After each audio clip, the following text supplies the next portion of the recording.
ओम ज्ञानतिमिरन्धस्य ज्ञाननञ्जनो शलाकया चक्षुरुन्मीलितं येन तस्मै श्रीगुरुवे नमः। श्रीचैतन्यमनोभीष्टं स्थापितं येन भूतले स्वयं रूपकदा मायं ददाति स्वपदान्तिकम्। वन्देऽहं श्रीगुरून् श्रीयुतपादकमलं श्रीगुरून् वैष्णवं च श्रीरूपं संव्रजातं सहगना रघुनाथान्वितं तं सुजीवं साद्वैतं सावधूतं परिजनसहितं कृष्णचैतन्यदेवं श्रीराधा कृष्णपाद सहगणललिता सुविशाखान्वितं च। हे कृष्ण करुणा सिन्धो दीनबन्धो जगत्पते गोपीसा गोपिका कंठा राधा कंठा नमोस्तुते। तप्त कंचन गौरांगी राधे वृंदावनेश्वरी वृषभानुसुते देवी प्रणमामि हरिप्रिये। वंशकल्पतरुभ्यश्च कृपा सिन्धुभ्यश्च पतितानं पावनेभ्यो वैष्णवेभ्यो नमो नमः। जय श्री कृष्ण चैतन्य प्रभु नित्यानंद श्री अद्वैत गदाधर श्रीवासदि गौर भक्तवृंद। हरे कृष्ण कृष्ण कृष्ण हरे हरे हरे राम राम राम हरे हरे। இன்றைய தினம் மிக மிக மங்களகரமான தினம். உலகத்தினரே ஒரு வைஷ்ணவன் பெறப்படுகின்றான் என்றால் அது கொண்டாடக்கூடிய ஒரு விஷயம். அதே வைஷ்ணவன் இந்த உலகத்தை விட்டு மறைந்தாலும் அதை கொண்டாடக்கூடிய விஷயம். காரணம், வாழும் பொழுது வைஷ்ணவர்கள் அவர்களின் வாழ்வையே அடிப்படையாக கொண்டு உலகத்தில் ஜீவன்கள் எப்படி வாழ வேண்டும் என்பதை தன்னையே உதாரணமாக காட்டி வாழுகின்றனர். மரணம் அடையும் பொழுது இவ்வுலகத்தை விட்டு இப்படிதான் விடுபெற வேண்டும் என்பதையும் தானாகவே உதாரணமாக காட்டிக் கொண்டு போகின்றார்கள்.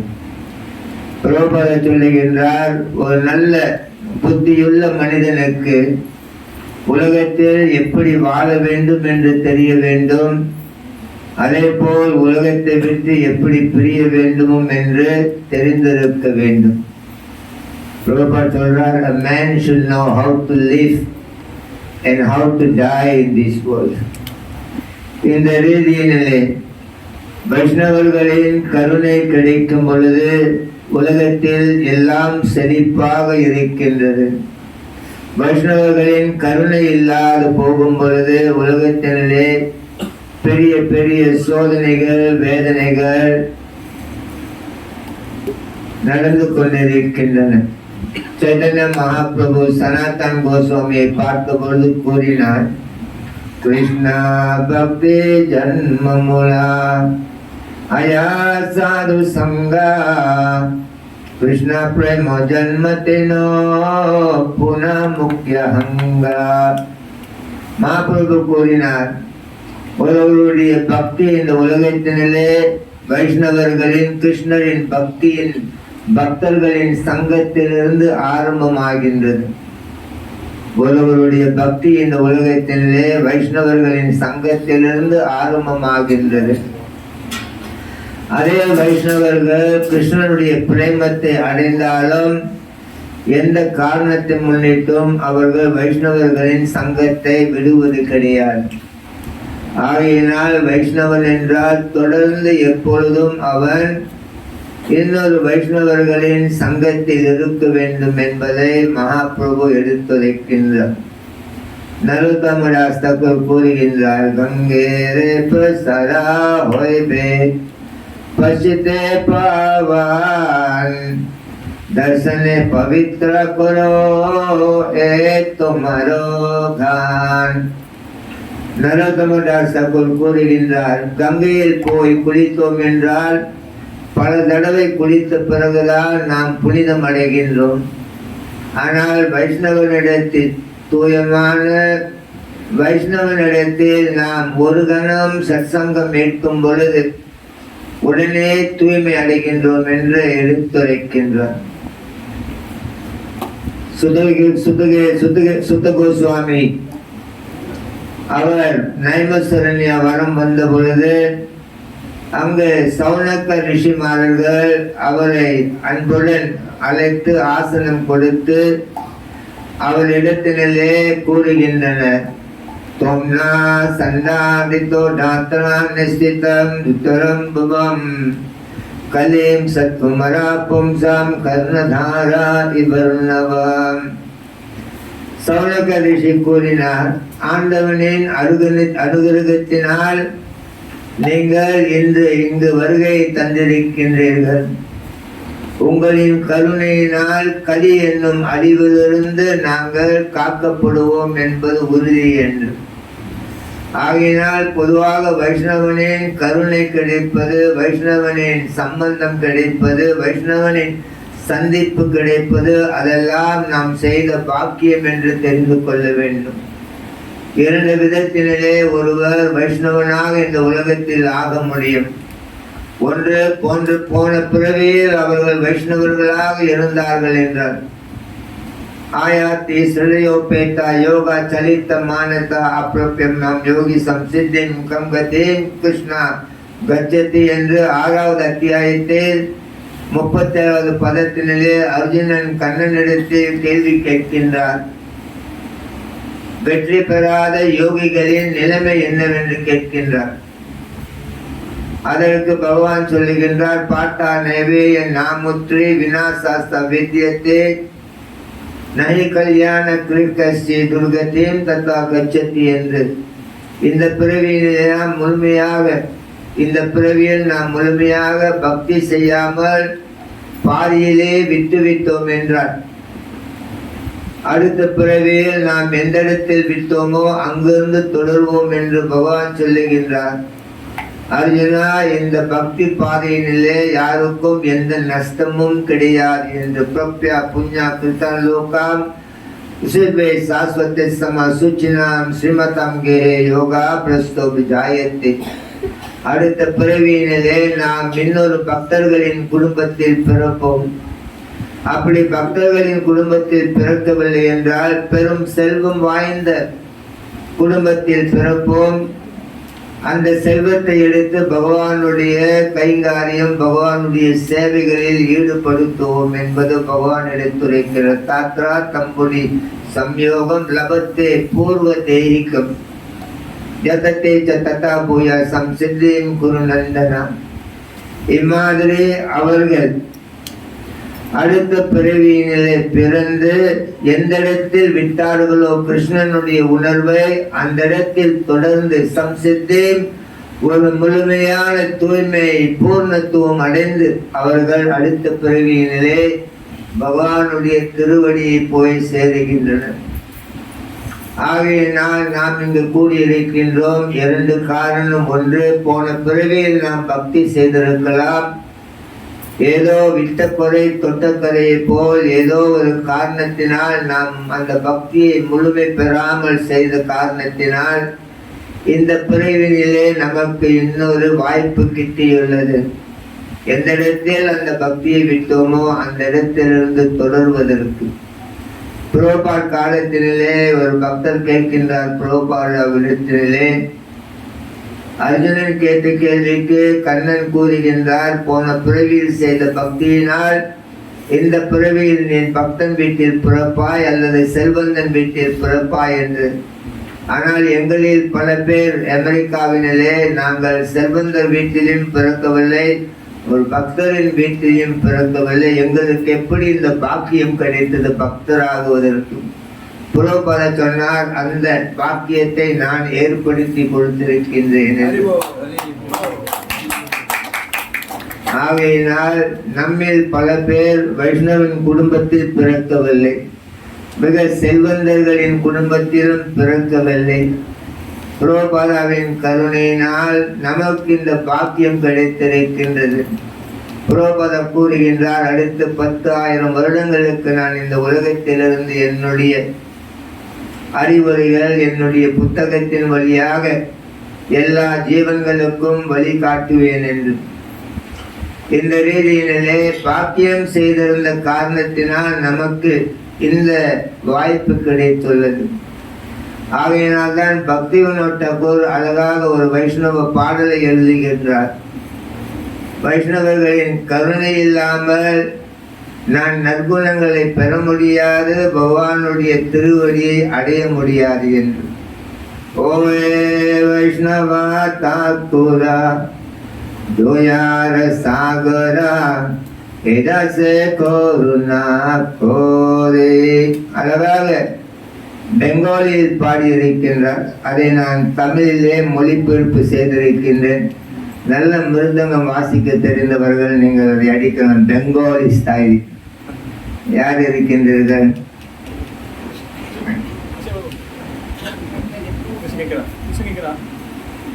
அருமையான கருத்து நிறைந்த பாடல் இது.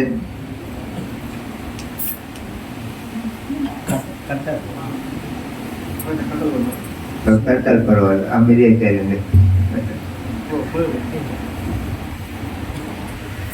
ஓயே வைஷ்ணவா பக்தரே, கருணை வாய்ந்தவரே, கருணையை எனக்கு கொஞ்சம் கொடுத்திடு. ஓயே வைஷ்ணவா பக்தரே, கருணை வாய்ந்தவரே, கருணையை எனக்கு கொஞ்சம் கொடுத்திடு. கமல பாதங்களை வணங்குகின்றேன், என்னை தூய பக்தனாக்கிவிடு.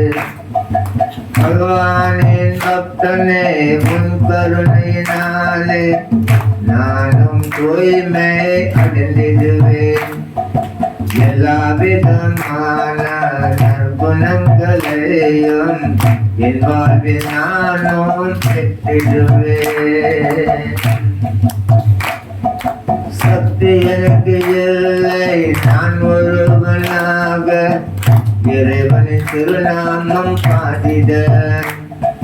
சக்தி எனக்கு கொடுத்தது, நம்பிக்கையை வளர்த்தது, நானும் இறைவனை துதித்திட.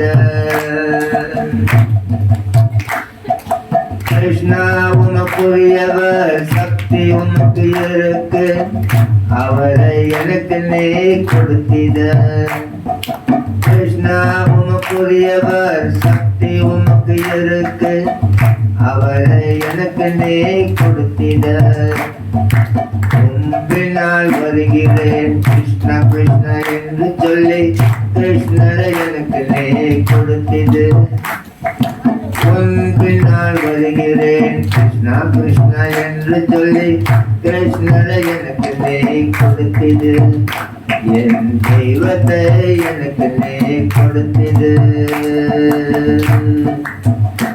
ஓயே வைஷ்ணவ தாக்கோ ஜெயோ வைஷ்ணவ தாக்கோ, வைஷ்ணவ தாக்கோ ஜெயோ வைஷ்ணவ தாக்கோ.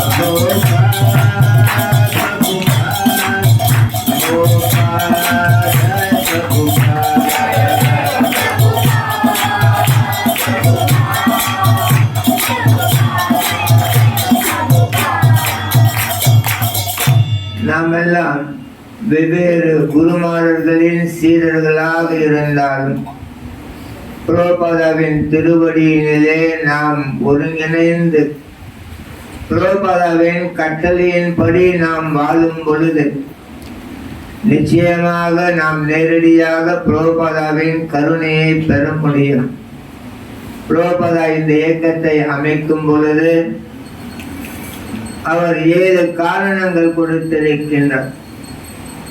நாம் இம்மாதிரி எந்த குருநாதர்களை நாம் நாடி அவர் வழியில் போனாலும் எல்லா குருமானர்களும் கிருஷ்ணனுடைய தூய பக்தராகிய பிரபுபாதாவின் கட்டளையின்படி பிரபுபாதா சொன்ன வார்த்தைகளின்படி அவர் திருவடியின்படி இந்த உலகத்திலே எல்லா கைங்காரியங்களை செய்து கொண்டிருக்கின்றனர். பகவானுக்கு பிரபுபாதா 7 காரணங்களை கொடுத்திருக்கின்றார். எதற்காக நான் இந்த இஸ்கான் இயக்கத்தை அமைக்கின்றேன் என்று. ஒன்றாவது, உலகத்தினிலே அமைதி ஆனந்தம் வர வேண்டும் என்றால் பகவான் கிருஷ்ணனுடைய தர்மோபதேசம் அறிந்து அதன்படி ஒருவன் வாழ வேண்டும். நிறைவான வாழ்வு பெறும் பொழுது மனிதன் வாழ்வினிலே அமைதி ஆனந்தத்தை பெறுகின்றான். இப்பொழுது உலகத்தினிலே நிறைவு இல்லாமல் இருக்கின்றது மனிதர்களுடைய வாழ்க்கை. தமிழில் ஒரு பாடல் இருக்கின்றது, உலகம் சமநிலை பெற வேண்டும், ஏற்ற தாழ்வுள்ளா நிலை வேண்டும், நிறைவை காணும் மனம் வேண்டும் இறைவா, அதை நீ தர வேண்டும் என்ற நிறைவு பெற்றால்தான் மனித வாழ்வினிலே ஆனந்தம் அமைதி இருக்கும். இப்பொழுது உலகம் நிறைவு இல்லாமல் பௌதிகமும் ஆன்மீகமும் சமம் இல்லாமல் நிறைவு இல்லாமல் இருக்கும் காரணத்தினால் இன்று உலகத்தினே அமைதி இல்லை, ஆனந்தம் இல்லை. ஆகையினால் பிரபுபாதா சொல்லுகின்றார், நான் இந்த இயக்கத்தை அமைப்பதற்கு முதல் காரணம் மனிதன் வாழ்வினிலே சமநிலை இருக்க வேண்டும், நிறைவு நிறைந்த மனம் இருக்க வேண்டும். அது இந்த கிருஷ்ணனுடைய தர்ம உபதேசங்களால் கிடைக்கும் என்று பிரபுபாதா சொல்லுகின்றார். பிறகு அந்த தர்ம உபதேசங்களை மனம் நிறைவு பெற நாம் தெரிந்து கொள்வதற்கு ஸ்ரீமத் பாகவதம் பகவத்கீதை இருக்கின்றது என்று பிரபுபாதா கூறுகின்றார். மூன்றாவது காரணம், பக்தர்கள் அனைவரும் ஒன்று சேர்ந்து ஒன்று கூடி பகவானுடைய இந்த திருநாமத்தை பாடியும் ஆடியும் மகிழ்வுற வேண்டும் என்று. ஆகையினால் என்னுடைய அன்பு வேண்டுகோள், பக்தர்கள் சரியாக புரிந்து கொள்ள வேண்டும். தனிப்பட்ட முறையினிலே எந்த பக்தர்களும் எதையும் சாதிக்க முடியாது கலியுகத்தினிலே. பிரபுபாதா சொல்லுகின்றார், பக்தர்கள் நீங்கள் எனக்கு ஒத்துழைத்து ஒன்று சேர்ந்தீர்கள் என்றால் 18 நாட்களிலேயே இந்த உலகத்தை நாம் கைப்பற்ற முடியும் என்று. இன்றைய நிகழ்வு மிக மிக மங்களகரமான நிகழ்வு. நம்மிடையே வாழ்வை அர்ப்பணித்து வைஷ்ணவன் தர்ம கொள்கைக்காக வாழ்வை அர்ப்பணித்து உலகம் முழுவதும் பிரச்சாரம் செய்த ஸ்ரீபாத் சைத்தன்யா சரண் பிரபு அவர்கள், அவருடைய வியாச பூஜையை நாம் கொண்டாடி கொண்டிருக்கின்றோம். இம்மாதிரி வைஷ்ணவர்களே நிகழ்வுகள் நடக்கும் பொழுது மற்ற மையங்கள் இங்கு பிணைய இடத்தினிலே மற்ற மையங்களை மூடிவிட்டு உங்கள் நிகழ்ச்சி இன்று ஞாயிற்றுக்கிழமை நடக்கின்றது என்றால் ஞாயிற்றுக்கிழமை இங்கு ஹரே கிருஷ்ணா கோவிலில் பிணைய வட்டாரத்தில் எங்கெல்லாம் நிகழ்ச்சி இருக்கின்றதோ அதையெல்லாம் ஒரு நாள் மூடிவிட்டு துத்தம் எல்லோரும்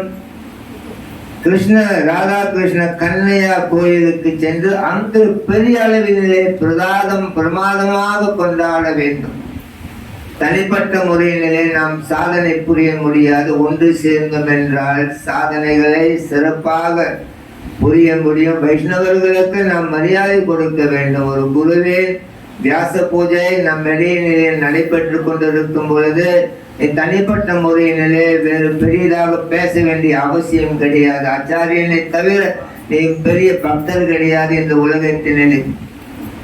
தமிழர்களை ஒன்று சேர்ப்பது சிரமம். நீங்கள் தமிழன் மாதிரி இருந்தால்தான் சிரமம் ஒன்று சேருவதற்கு. எப்பொழுது தெய்வீகமாக மாறுகின்றீர்களோ, தெய்வீகம் என்றால் எப்பொழுது கிருஷ்ணனுடைய பக்தி, கிருஷ்ணனுடைய உணர்வோடு நாம் இருக்கின்றோமோ சுலபமாக நாம் எல்லாம் ஒன்று சேர முடியும். தமிழன் மாதிரி இருந்தான் என்றால் சுயநலத்தினால் அவன் ஒன்று சேர முடியாது. புரோபாதன் நம்மை தமிழன் என்றும் இந்த கொள்கையில் இருந்து வைஷ்ணவன் என்றும் சிறப்பான உயர்வான கொள்கைக்கு கொண்டு வருகின்றார். ஆகையினால் புரோபாதாவின் மூன்றாவது காரணம் இந்த இயக்கத்தை அமைப்பதற்கு பக்தர்கள் எல்லாம் ஒன்று கூடி பகவானுடைய திருநாமத்தை பாடி ஆடி மகிழ வேண்டும். நான்காவது, கோயில் குளங்களை எழுப்புவதற்காக இந்த இயக்கத்தை அமைக்கின்றேன். ஐந்தாவது, சைத்தன்ய மகாபிரபு பறைசாற்றி இருக்கின்றார். பிருத்திவித்தை அச்சி அதே நகராதி கிராம் சர்வாத்திர பிரச்சாரை அபே மோரனா. பகவான் கிருஷ்ணனுடைய திருநாமம் உலகம் முழுவதும் எல்லா கிராமம் பட்டணங்களில் போய் சேரும் என்று சொல்லி இருக்கின்றார். அதற்கு உகந்தையாக இருப்பதற்காக நான் இந்த இயக்கத்தை அமைத்திருக்கின்றேன். ஆறாவது, எளிமையான வாழ்வு, உயர்ந்த சிந்தனை நமக்குள் இருக்க வேண்டும். அதை எப்படி பழகி பயிற்சியில் ஈடுபடுத்துவது என்பதை சொல்லிக் கொடுப்பதற்காக இந்த இயக்கத்தை அமைத்திருக்கின்றேன். ஏழாவது, என்னுடைய புத்தகங்களை அச்சடித்து விநியோகம் செய்வதற்காக இந்த இயக்கத்தை அமைத்திருக்கின்றேன். ஆகையினால் நாம் வெவ்வேறு குருமாநாதர்களின் வழியே வந்தாலும் அவர்களின் நோக்கம், அவர்களின் லட்சியம் எப்படியாவது புரோபாதாவே இந்த லட்சியத்தை நான் பூர்த்தி பண்ண வேண்டும் என்று. பொதுவாக சீடர்களுக்கு குருவின் லட்சியத்தை தவிர வேறு ஒன்றும் கிடையாது வாழ்வினிலே. சைத்தன்ய மகாபிரபு ஈஸ்வரபுரியின் இடத்தினிலே அவர் தீர்ச்சை எடுக்கின்றார். தீர்ச்சை எடுத்த பிறகு சைத்தன்ய மகாபிரபு ஒரு வார்த்தையை சொல்லுகின்றார். மகாபிரபு சொல்லுகின்றார், ஏ தேஹா சம்சரா समर्पिलाने तुम्हारे कृष्ण पाद पद मेरा, कृष्ण पाद पद मेरा.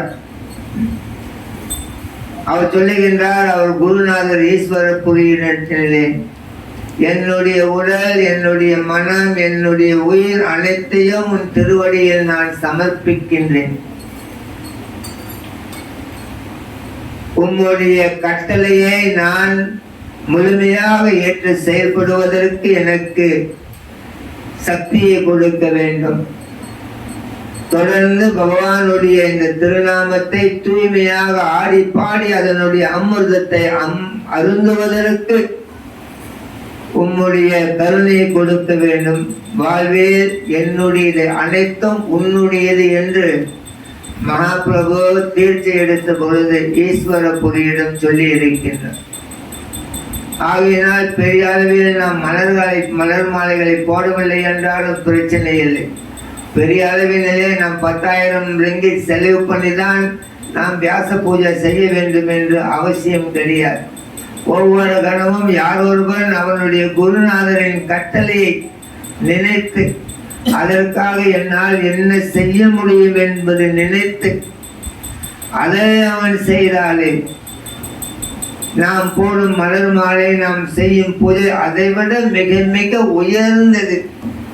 குருமார்களுக்கு நாம் தூய்மையாக அவர்களுக்கு நம்மால் முடிந்தவரை அவர்கள் விருப்பப்பட்டதை பூர்த்தி செய்வது. யஸ்யா தேவி பராபக்திர் யதா தேவி ததா குரு தசேத்த கதிர்த்து எடுத்தா பிரகாசந்தே மகாத்மனா என்று நம்முடைய சாஸ்திரம் சொல்லுகின்றது. யாரொருவனுக்கு குருநாதரின் மேல் முழுமையாக நம்பிக்கை இருக்கின்றதும், யாரொருவருக்கு கிருஷ்ணனின் மேல் முழுமையாக நம்பிக்கை இருக்கின்றதும், அவர்களுக்கு சாஸ்திரங்களின் ஆழமான கருத்து சுலபமாக விளங்கிவிடும் என்று இந்த ரீதியினிலே நமக்கு இன்று பெரிய பாக்கியம் கிடைத்துள்ளது. இன்று நம்முடைய குருநாதரின் வியாச பூஜையை நாம் இங்கு கொண்டாடி கொண்டிருக்கின்றோம்.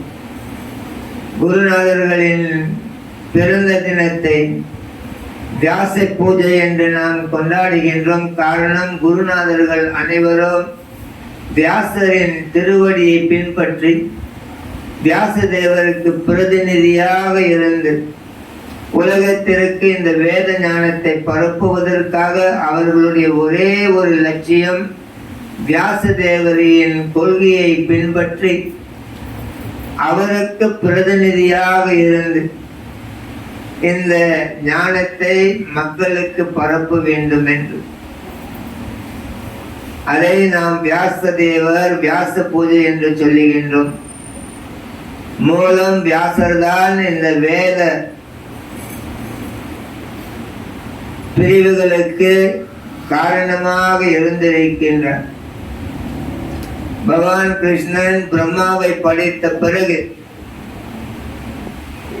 பிரம்மாவினிடத்திலே அவர் இந்த ஞானத்தை புகற்றுகின்றார். காரணம், பிரம்மாவின் படைப்பினிலே இங்கு அறியாண்மை உலகத்தினிலே ஏற்பட போகின்றது. எப்படி ஒரு ஹரே கிருஷ்ண பக்தனாக இருக்க வேண்டும் என்றால் நாம் எப்படி சைவமாக இருக்க வேண்டும், புகைப்பிடிக்க கூடாது, போதைப் பொருள் அருந்தக்கூடாது, பகவானுடைய திருமண் உடல் முழுவதும் பூசி இருக்க வேண்டும், பகவானுடைய பிரசாதம் உண்ண வேண்டும் என்று அப்படி கிருஷ்ணனுடைய பக்தனாக இருக்க வேண்டும் என்றால் அந்த வைஷ்ணவர்களுடைய கொள்கைகளை எப்படி நாம் கடைபிடித்தால்தான் ஒரு வைஷ்ணவனாக கருதப்படுவோமோ. ஆகையினால் பிரம்மா இந்த உலகத்தை படைக்கும் பொழுது மனிதர்கள் முட்டாள்களாக இருந்தால்தான் இந்த உலகத்தினிலே வாழ முடியும் என்று பிரம்மாவுக்கு தெரிந்து விட்டது. அறிவாளிகள் இந்த உலகத்தில் வாழ மாட்டார்கள். கீதையில் 5வது அத்தியாயத்தில் 22வது பதத்தினிலே பகவான் எடுத்துரைக்கின்றார். ஏய் சம்பிரசாஜ போகா துக்கையாயோன ஈவத்தை அரியந்தவத்து கௌந்திய நாத்தேசு ரமத்தே புத்தா என்று. இந்த உலகத்தில் புத்தி உள்ளவர்கள் தொடர்ந்து இந்த உலக வாழ்க்கையை அவர்கள் வாழ்வதற்கு எண்ண மாட்டார்கள். காரணம், இந்த உலகத்தினிலே ஆரம்பம் என்று ஒன்று இருக்கின்றது, அதனுடன் சேர்ந்த முடிவும் ஒன்று இருக்கின்றது.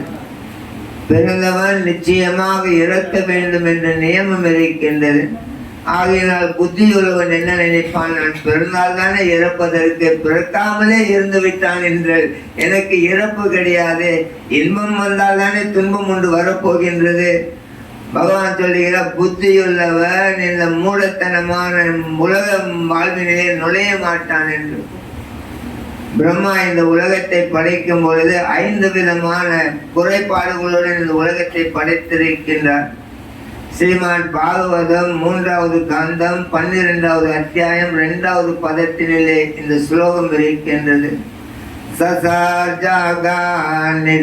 தாமிஸ்ரம் அந்த தாமிஸ்ரம் யப்புன மகாமோகம் ச தமசக்ஞான விருத்தயா. இந்த உலகத்தை பிரம்மா படைத்து மனிதர்கள் இந்த உலகத்துக்கு அனுப்பும் பொழுது அவர் 5 விதமான அறியாண்மையை கொடுத்து இந்த உலகத்துக்கு அனுப்பி இருக்கின்றார். ஒன்று தமா என்று சொல்லப்படுகின்றது. நாம் உண்மையில் நம்முடைய உண்மையான பூர்வீகம் என்ன, நாம் உண்மையில் யார், எங்கிருந்து வந்திருக்கின்றோம், எதற்காக வந்திருக்கின்றோம், மறைந்த பிறகு இறந்த பிறகு இந்த உலகத்தை விட்டு எந்த இடத்தை நோக்கி போகின்றோம், நாம் உண்மையில் யார் என்பதை மறைத்து ஒரு ஜீவனை பிரம்மா படைக்கின்றார். தமஸ்.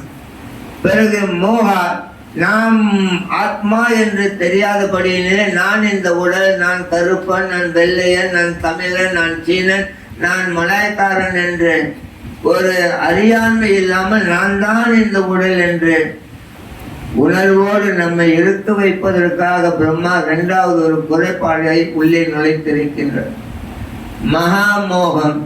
பிறகு ஜீவன்கள் இந்த உலகத்தில் எல்லாம் என்னுடையது, என்னுடையது, என்னுடைய வீர், என்னுடைய கார், என்னுடைய குடும்பம் எல்லாம் என்னுடையது, என்னுடையது என்று மூடத்தனமாக நினைத்தால்தான் இந்த உலகத்தில் அவர்கள் வாழ முடியும் என்று என்னுடையது என்ற போலியான ஒரு உணர்வை உள்ளே நுழைத்திருக்கின்றார் பிரம்மா.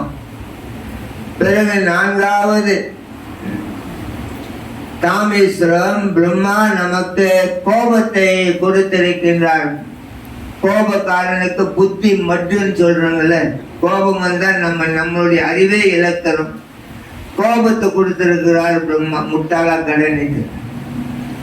கோபம் நாம் கோபத்தை கட்டுப்படுத்தினோம் என்றால் கோபம் நல்லது. கோபம் நம்மை கட்டுப்படுத்தினது என்றால் அது கெட்டது. பணம் நல்லது, நாம் பணத்தை கட்டுப்படுத்த முடிந்தால். பணம் நம்மை கட்டுப்படுத்தியது என்றால் அது நல்லது கிடையாது. ஆகையினால் நான்காவது பிரம்மா தாமேஸ்வரம் இந்த கோபத்தை உண்டாக்கி இருக்கின்றார். ஐந்தாவது அந்த தாமேஸ்வரம் பயம், மரணம் என்னும் பயத்தை நமக்குள் உண்டாக்கி இருக்கின்றார். நமக்கு மரணமே கிடையாது. நாஜயத்தை மிரியத்தை வாக்கதாச்சி நயம் பூத்வ பாவித்த வானாபுய அஜோன்னித்யம் சாஸ்வத்தோயம் புராணம் அந்நியத்தை அந்நியமானே என்று 2வது அத்தியாயத்தில் 20வது பதத்தினிலே பகவான் எடுத்திருக்கின்றார். இந்த உடலுக்கு மட்டும்தான், இந்த சரீரம்தான் தவறுமே தவிர இந்த ஆத்மாவுக்கு ஆரம்பமும் கிடையாது, முடிவும் கிடையாது. ஒரு முறை தோன்றி இன்னொரு முறை தோன்றாமல் இருக்க போவதும் கிடையாது. நித்தியமானது ஆத்மா. ஆத்மாவுக்கு மறைவே கிடையாது என்று பகவான் சொல்லுகின்றார். ஆனால் பிரம்மா இப்பொழுது மரணம் என்னும் பயத்தை நமக்குள் போட்டிருப்பதனால் இந்த 5 குறைபாடுகளுடன் நாம் இந்த உலகத்திற்கு வருகின்றோம். இந்த குறைபாடுகளிலிருந்து நாம் மீண்டு வெளியே வந்தால்தான் நமக்கு மன அமைதி, ஆனந்தம், வாழ்வின் லட்சியத்தை அடைய முடியும். ஆகையினால் இப்பொழுது நமக்கு ஞானம் வேண்டும், அறிவு வேண்டும். பகவான் பிரம்மாவிற்கு இப்பொழுது அந்த வேதத்தை முதலில் கொடுக்கின்றார். ஜன்மாரியஸ்யதான்வயாத் இதரதோ சார்தாவ் அபிக்யா ஸ்வராத் தேனே பிரம்மா ஹிருதயா ஆதி கவயோ மூயந்தி யத் சூரயா. பிரம்மாவின் இதயத்துக்குள்ளே பகவான் கிருஷ்ணன் இப்பொழுது வேதத்தை புகட்டுகின்றார். முதலில் கிருஷ்ணர் பிரம்மாவிடம் கொடுக்கின்றார். பிரம்மா இப்பொழுது அதே ஞானத்தை நாரதரிடம் புகட்டுகின்றார். நாரதர் வியாசரிடம் புகட்டுகின்றார். வியாசர் மதுவச்சாரியிடம் புகட்டுகின்றார். மதுவச்சாரியா பத்மநாபரிடம் புகட்டுகின்றார். பத்மநாபர் நரஹரியிடம் இந்த ஞானத்தை புகட்டுகின்றார். நரஹரி இப்பொழுது மாதவனிடம் புகட்டுகின்றார். மாதவன் அக்ஷோபயா.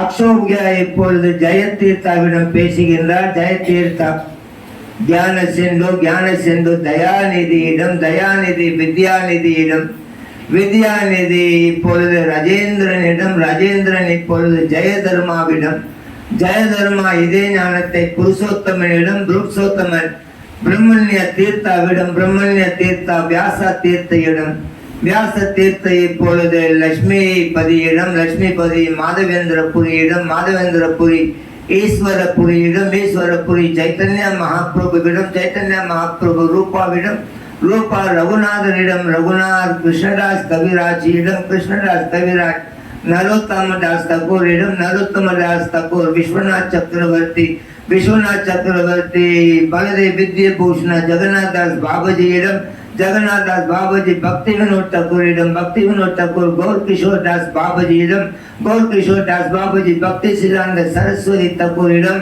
பக்தி சிலாந்த சரஸ்வதி தக்கூர் ஏசி பக்தி வேதாந்த சுவாமி புரோபாதாவிடம், புரோபாதா அதே உன்னதமான ஞானத்தை தெய்வ திரு ஸ்ரீமார் கோர் கோவிந்த மகாராஜிடம், கோர் கோவிந்த மகாராஜ் இப்பொழுது அவருடைய சீடராகிய ஸ்ரீபாத் சைத்தன்ய சரண் பிரபுவிடத்திலே இந்த ஞானம் பகவான் கிருஷ்ணனிடம் இருந்து தோன்றி படிப்படியாக இந்த குரு சீடர் பரம்பரை एवं परंपरा प्राप्त मेमम जरादृश्य विरुसा कलिने हम महत्व योगा नष्ट परंतप இந்த குரு சீடர் பரம்பரையிலே வருகின்றது. நாம் என்ன பாக்கியம் செய்தோம் என்று தெரியவில்லை. நாம் அந்த குரு சீடர் என்னும் இந்த பெரிய மரத்தினிலே நமக்கு ஒரு சின்ன இலையாகவோ ஒரு மரத்தின் வேராகவோ ஏதோ ஒரு வகையினிலே நாம் இந்த குரு சீடர் பரம்பரையினிலே நமக்கு இந்த குடும்பத்தினிலே இருப்பதற்கு நமக்கு வாய்ப்பு கிடைத்திருக்கின்றது. ஆகையினால் நாம் இன்று கொண்டாடும் இந்த நம்முடைய குருநாதர் இருக்கின்றார். சைத்தன்ய சந்திர பிரபு அவர்கள் அவருடைய குருநாதர் கோவிந்த மகாராஜ் இருக்கின்றார். அவருடைய குருநாதர் நம்முடைய தெய்வ திரு ஆசா பக்தி வேதாந்த சுவாமி பிரபுபதா. இவர்கள் அனைவரும் கிருஷ்ணனை தவிர வேறு யாரும் இல்லை என்று நாம் புரிந்து கொள்ள வேண்டும். குருமாரர்கள் நம்மை போல் சாதாரண மனிதர்கள் கிடையாது. இந்த உலகத்திலே பகவான் 6 விதமாக வருகின்றார் மனிதர்களுக்கு நன்மை செய்வதற்காக. கிருஷ்ணா குரு பக்தா சக்தி அவதார பிரகாச கிருஷ்ண சக்தி ஏ சாயா ஏன் தேர விலாசா என்று சாஸ்திரம் சொல்லுகின்றது. மனிதர்களை நன்முறையினிலே வழிநடத்துவதற்காக, அறியாண்மையில் இருக்கும் மனிதர்களை நன்முறையினிலே வழி நடத்துவதற்காக பகவான் 6 விதமாக இந்த உலகத்திற்கு வருகின்றார். ஒன்று, அவரே வருகின்றார். இரண்டாவது, திக்ஷா குருவாக வருகின்றார். மூன்றாவது, சிக்ஷா குருவாக வருகின்றார். அவரே வருகின்றார். பிறகு டிக்ஷா குருவாக வருகின்றார், சிக்ஷா குருவாக வருகின்றார். பிறகு புருஷ அவதாரமாக இந்த உலகத்திற்கு வருகின்றார். 5வது லீலா அவதாரமாக வருகின்றார். 6வது சக்தி வேஷ் அவதாரம் புதர் இருக்கின்றார். சக்தி வேஷ் அவதாரம் நம்முடைய தெய்வ திரு ஆசா பக்தி வேதாந்த சுவாமி பிரபுபதா அவர்கள் சக்தி வேஷ் அவதாரம் பகவானுடைய சக்தியுடன் இந்த உலகத்திற்கு வருகின்றனர். ஆகையினால் குருமாரர்கள் சாதாரண மனிதர்கள் கிடையாது. ஆண்டவனே அந்த ரூபம் எடுத்து நமக்கு நன்மை செய்வதற்காக இங்கு வந்திருக்கின்றனர். ஆகையினால் தான் சாஸ்திரம் சொல்லுகின்றது, யார் ஒருவன் பகவானுடைய இந்த சிலைகளை பார்க்கும் பொழுது சாதாரண கட்டை எது, சாதாரண கல் என்று நினைப்பவன் நரகத்தில் வாழக்கூடியவன் என்று. பகவானுடைய இந்த விக்கிரகம் எல்லாம் சாதாரண கல் என்று நினைப்பவன். அடுத்து பகவானுடைய இந்த பிரதிநிதிகள் குருமாரர்கள் சாதாரண மனிதர்கள் என்று நினைப்பவன். அடுத்து வைஷ்ணவன் ஏதோ ஒரு ஜாதி அப்படி என்று நினைப்பவன். அடுத்தது பகவானுடைய திருநாமம் சாதாரண வார்த்தைகள் என்று நினைப்பவன். அடுத்து பகவானை அபிஷேகம் செய்த நீர் சாதாரண நீர் என்று நினைப்பவன். இறுதியாக பகவான் சாதாரண மனிதன் என்று நினைப்பவன். அவனெல்லாம் நரகத்தில் வாழக்கூடிய வாசிகள் என்று சாஸ்திரம் எடுத்துரைக்கின்றது. ஆகையினால் வைஷ்ணவர்களை நாம் நிந்திக்க கூடாது, தப்பாக பேசக்கூடாது. நம் இயக்கத்தினிலே மலேசியாவினிலே நான் அறிந்த உண்மை என்றால் எல்லா விஷயங்களையும் நாம் சரியாக செய்து கொண்டிருக்கின்றோம். மற்றவர்களுக்கு பிரசாதம் கொடுக்க வேண்டும் என்பதை சரியாக செய்கின்றோம். ரத யாத்திரா திருவிழா நடத்த வேண்டும் என்பதை சரியாக செய்கின்றோம். அடுத்து பல்லாக்கு ஊர்வலமோ அல்லது பக்தி விக்ஷா நிகழ்வுகளோ எல்லா நிகழ்ச்சிகளையும் நான் சரியாக செய்கின்றோம். ஆனால் எதை ஒன்றை செய்யக்கூடாது என்று சாஸ்திரம் சொல்லுகின்றதோ, எதை செய்தால் கண்ணனுக்கு பிடிக்காது என்பதை தெரிந்து நாம் வைஷ்ணவன் அபராதங்களை நாம் பெரிய அளவிலே செய்து கொண்டிருக்கின்றோம். பெரியவர்களுக்கு மரியாதை கிடையாது, இன்னொரு குருமாரர்களுக்கு மரியாதை கிடையாது. குருமாரர்கள் வந்தால் ஒரு வேஷம், ஜிபிசி வந்தால் ஒரு வேஷம், சன்னியாசி வந்தால் ஒரு வேஷம், ஏதோ சீனியர் டிவோட்டி என்று வந்தால் ஒரு வேஷம். நாம் வேஷம் போட்டுக்கொண்டு பகவானுடைய திருவடியை போய் சேர முடியாது. 15வது அத்தியாயத்தில் 5வது பதத்தில் பகவான் சொல்லுகின்றார், நிர்மாண மோகாதித்த சங்க தோச அடியாத்ம நித்தியம் வினிவர்த்த காம. நிர்மாணம் என்றால் ஒருவன் பகவானுடைய திருவடியை அடைய வேண்டும் என்றால் அவனுடைய கர்வத்தை அவன் விட வேண்டும். மோகம் என்றால் இந்த பிரம்மா கொடுத்த 5 இல்லூஷன் அறியாண்மையிலிருந்து நாம் வெளியாக வேண்டும். ஜித்த சங்க தோசா தேவையில்லாத இந்த சத்சங்கம், தேவையில்லாத அசத் சங்கம் உறவுகளை விட வேண்டும். 4வது, நான் சாதாரண மனிதன் கிடையாது, நான் பிரம்மாஸ்மி, நான் கிருஷ்ணனுடைய தூய்மையான சக்தி என்று புரிந்து கொண்டு. 5வது, போதும் போதும், இந்த உலகத்தின் வாழ்க்கை எனக்கு போதும். இதில் என்ன இருக்கின்றது? பிறப்பு இறப்பு முதுமை நோய், பிறப்பு இறப்பு முதுமை, மறுபடியும் நான் இந்த உலகத்தில் பிறந்து துன்பப்பட்டு மறைந்து கொண்டிருக்கின்றேன். ஆகையினால் இத்துடன் எனக்கு இந்த பிறவி போதும் என்ற ஒரு மனோபாவம் நம்மிடத்திலே வர வேண்டும். ஆகையினால் நாம் உண்மையிலேயே பக்தியிலே உயர வேண்டும். நம்முடைய இயக்கம் மலேசியாவிலே பெரிய அளவில் வளர வேண்டும் என்றால் நான் உங்களிடம் கேட்டுக்கொள்வது, வைஷ்ணவ அபராதங்களை முதலில் விட வேண்டும். நீ பெரியவனா, நான் பெரியவனா, நான் தலைவன் என்று தலைகணம் பிடித்து போனோம் என்றார். பகவான் சொல்லுகின்றான், இருக்கும் இடமே இல்லாமல் போய்விடுவாய் என்று. முக்கியமாக நாம் இதையெல்லாம் புரிந்து கொள்ள வேண்டும். பிரபுபாதாவின் விருப்பம் என்ன? நாம் எல்லாம் ஒன்றிணைங்க வேண்டும். நாம் ஒன்றிணைய வேண்டும். நம்மிடத்தில் ஒற்றுமை இருக்க வேண்டும். பல இடங்களில் நாம் இயக்கம் மையங்களை திறக்க வேண்டும். பெரிய அளவிலே பிரச்சாரம் செய்ய வேண்டும். அதற்கு நமக்கு சுதந்திரம் இருக்கின்றது. ஆனால் காலம் வரும்பொழுது எந்தெந்த காலத்தில் நாம் ஒன்று சேர்ந்தோம் என்றால் நமக்குள் அந்த தெய்வீக பலம் வந்து சேரும் என்பதை புரிந்து கொண்டு, நமக்காக இந்த வட்டாரத்திலே பினாங்கிலே நமக்கு ராதாகிருஷ்ண கண்ணையா அழகான பெரிய கோயில் அமைந்திருக்கின்றோம். மற்றதெல்லாம் கடைத்தெருவுகளில் ஏதோ வீடை வாடகை எடுத்து நாம் செய்து கொண்டிருக்கின்றோம். மலேசியாவிலே அதிகாரம் பூர்வ பெற்ற ஒரே ஒரு சன்னிதானம் நமக்கு தொடு மட்டும்தான் இருக்கின்றது. ஆகையினால் சில திருவிழாக்களை நாம் அங்கே கொண்டு சென்று எல்லா வைஷ்ணவர்களையும் ஒன்று சேர்த்தீர்கள் என்றால் உங்கள் கூலின் பிரான்ச், உங்களுடைய பிஎம் பிரான்ச், உங்களுடைய கெலுகூர் பிரான்ச், உங்களுடைய பொட்டனிக்கல் பிரான்ச் எல்லாத்தையும் ஒன்று சேர்த்தீர்கள் என்றால் அங்கு வருகின்ற ஆன்மீக ஒளி சக்தி, அதை தவிர இந்த சத்து மலேசியாவில் பெரிய அளவில் ஒன்றும் இருக்க போவது கிடையாது. வைஷ்ணவர்கள் நினைத்தார்கள் என பிரபுபாதா சொல்லுகின்றார், கோவில் இல்லாத இடத்தில் வைஷ்ணவன் நினைத்தான் என்றால் அங்கே ஒரு கோயில் வர வேண்டும் என்று அது நிச்சயமாக வரும் என்று. இன்று நாம் இங்கு அமர்ந்திருக்கின்றோம். எப்படி இங்கு கோயில் வந்தது? வைஷ்ணவர்கள் நினைத்தார்கள், நான் ஒன்றை திறந்து நான் பகவானுக்கு என்னால் முடிந்ததை செய்ய வேண்டும் என்று நமக்கு இது கிடைத்திருக்கின்றது. ஆகையினால் முதலில் பகவானுடைய இந்த அறிவுரையை நல்ல முறையில் நாம் புரிந்து கொள்ள வேண்டும். சாஸ்திரம் சொல்லுகின்றது, 6 வழியில் ஒருவன் மோட்சம் பெற முடியும் இந்த உலகத்திலிருந்து. 1, அவன் வேதம் படிக்க வேண்டும். 2வது, அவன் எந்த ஜீவன்களையும் இம்சைப்படுத்தாமல் இருக்க வேண்டும், அஹிம்சா. 3வது, தன்னுடைய புலன்களை கட்டுப்படுத்திக் கொள்ள வேண்டும். 4வது, தவம், கிருஷ்ணனுக்கு பிடிக்காததை செய்வதை விட வேண்டும். 5வது, குரு சேவை செய்ய வேண்டும். 6வது, பிரம்ம ஞானம் பெற வேண்டும். இந்த 6ல் முதல் முக்கியமானது குரு சேவை கிடையாது. முதல் முக்கியமானது பிரம்ம ஞானம். ஆண்டவன் யார், இந்த உலகம் என்ன, நான் என்று தெரிந்து கொள்ள வேண்டும். அதற்காக இப்பொழுது உனக்கு ஒரு நல்ல ஆன்மீக அதிகாரப்பூர்வமான ஒரு குரு நமக்கு தேவைப்படுகின்றது.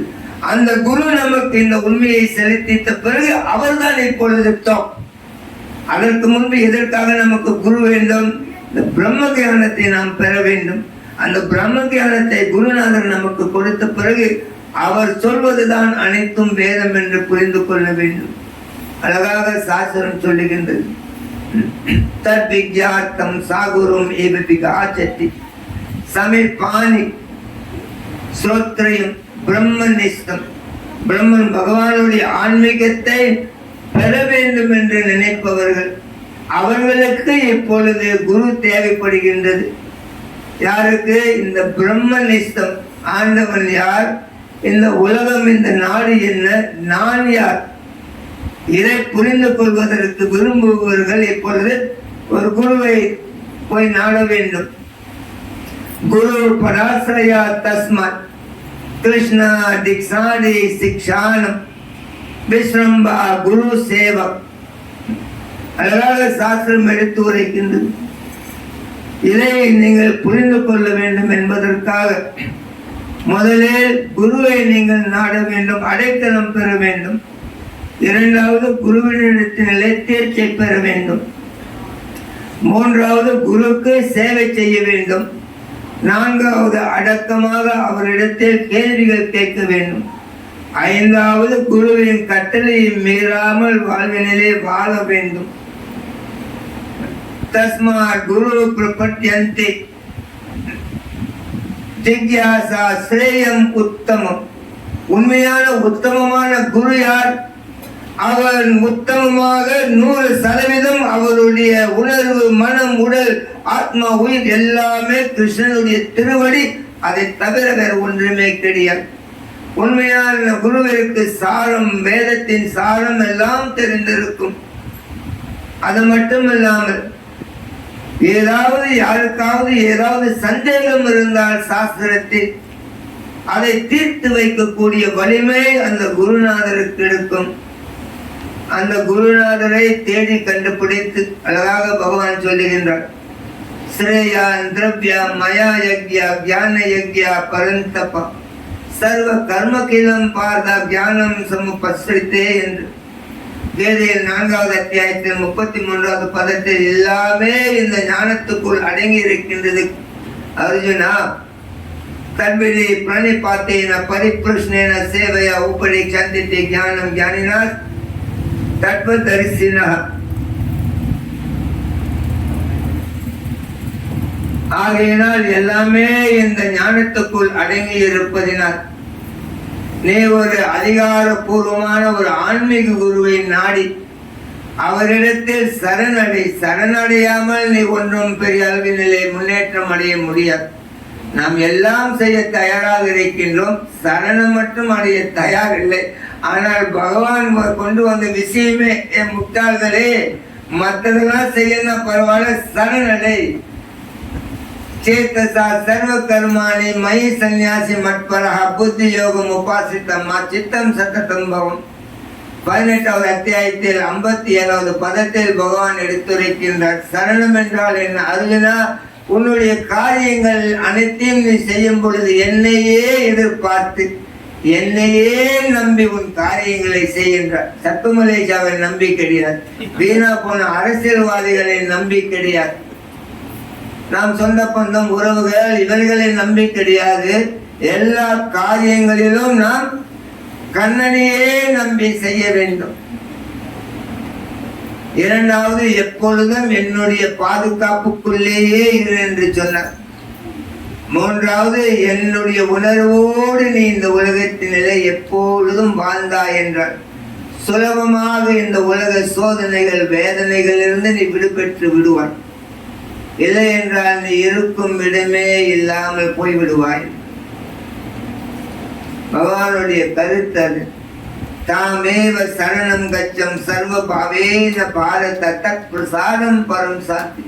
பிரசாதம் என்றால் பகவானுடைய கருணை, சாந்தி என்றால் அமைதி.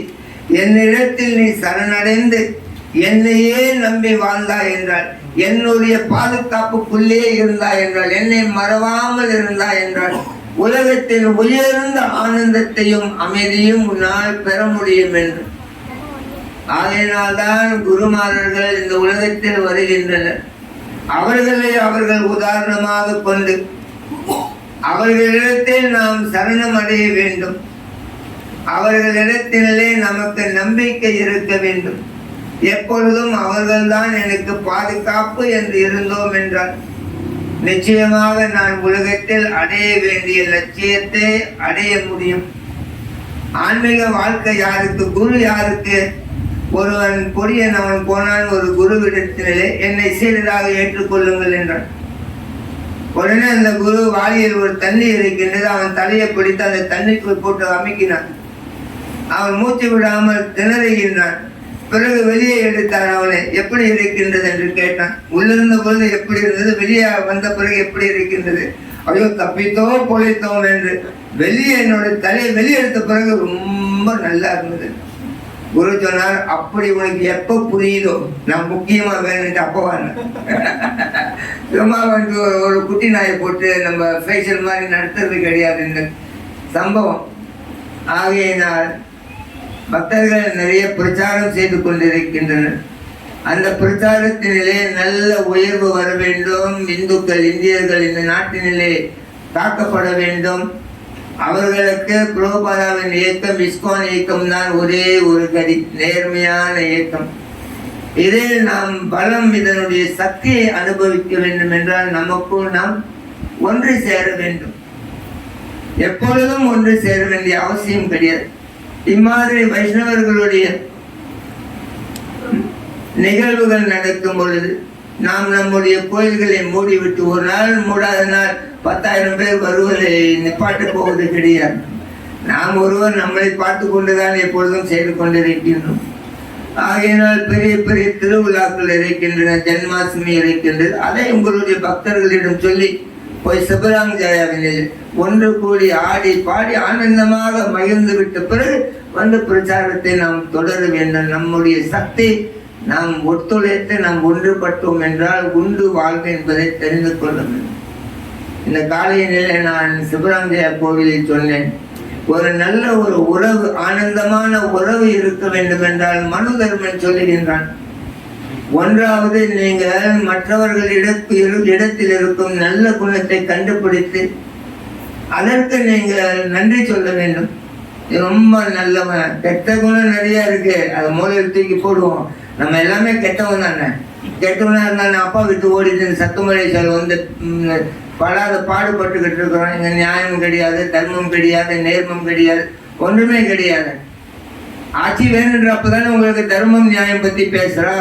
யமன் வந்தான் ஒரு தடவை, ஒருத்தனோட உயிர் எடுத்தான், மேலோகம் போனா. யமன் சொன்னா நீ நல்லது செய்திருக்க, கெட்டது செய்திருக்க. நல்லது செய்ததுக்கு நீ சொர்க்கம் போவா, கெட்டது செய்ததுக்கு நீ நரகம் போவ.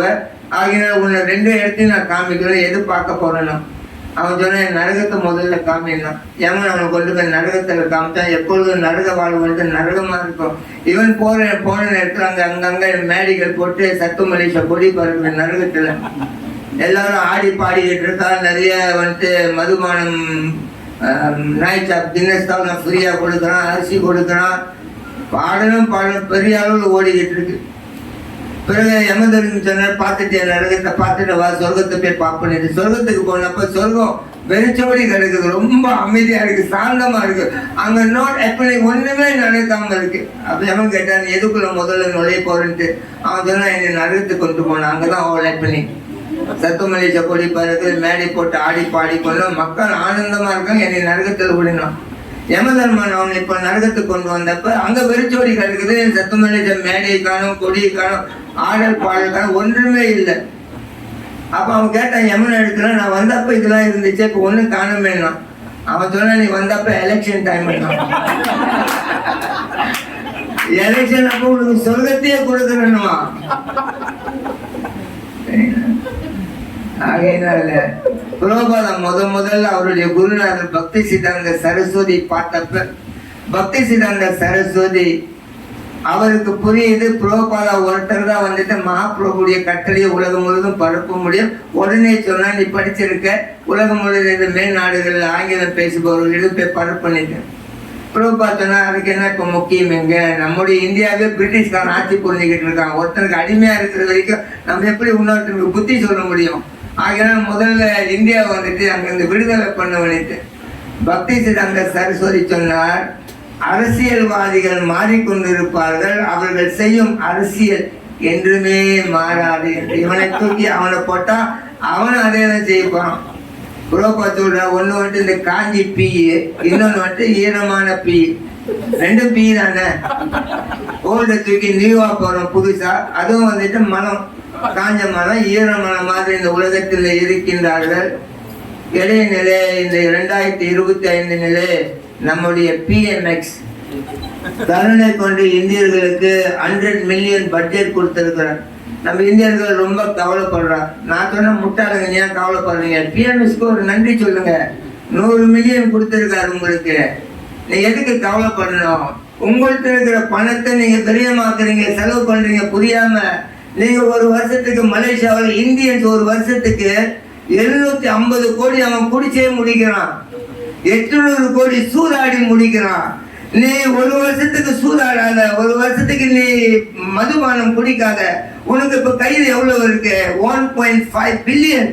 அவன் கொடுத்த 100 மில்லியன் பிச்சைக்கார காசு அது.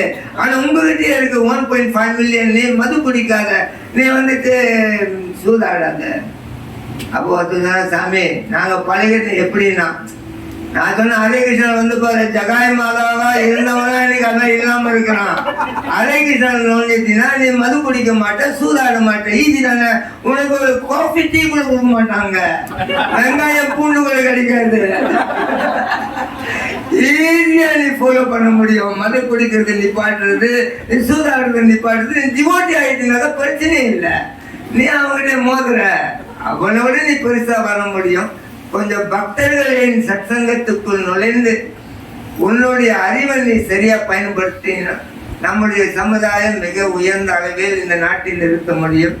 இன்றைய தினம் மிக மிக மங்களகரமான தினம். குருநாதரின் கருணையை நாம் தொடர்ந்து ஏற்றுக்கொண்டு அவருடைய கட்டளையை நாம் மறுபடியும் கொஞ்சம் சிந்தித்து பார்த்து மறுசீலனை செய்து கொண்டு நம்முடைய குரு நமக்கு இந்த கட்டளைகள் விட்டிருக்கின்றார்.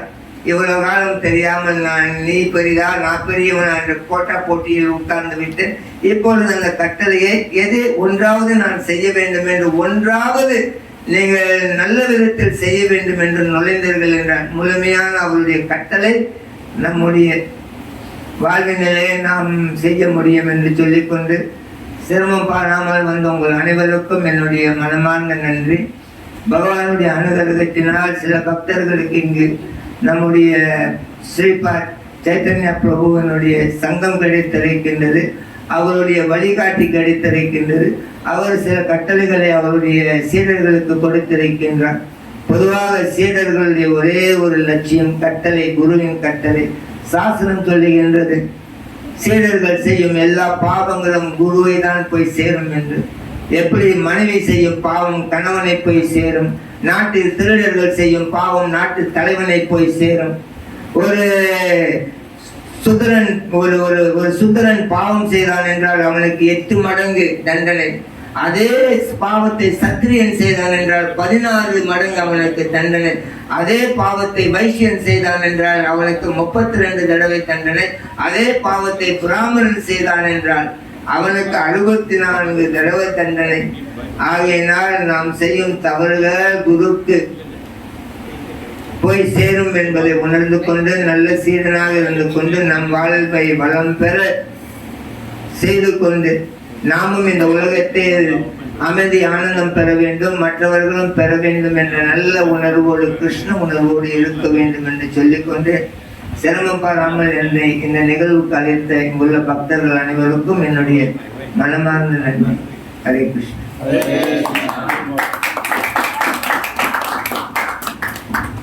ஹரே கிருஷ்ணா. ஜெய் சோலிநாய முகுந்த மகாராஜ் கி ஜெய். ஓகே, இப்போ நம்ம வந்து ஸ்மால் கேக் கட்டிங் இருக்கு, அதை முடிச்சுட்டு அப்புறம் புஷ்பாஞ்சலி, தென் ஆரத்தி, பிரசாதம் எடுத்துக்கலாம். ஓகே, ஹரே கிருஷ்ணா. எல்லாரும் வந்து ஏஞ்சிருக்கலாம். ஓகே.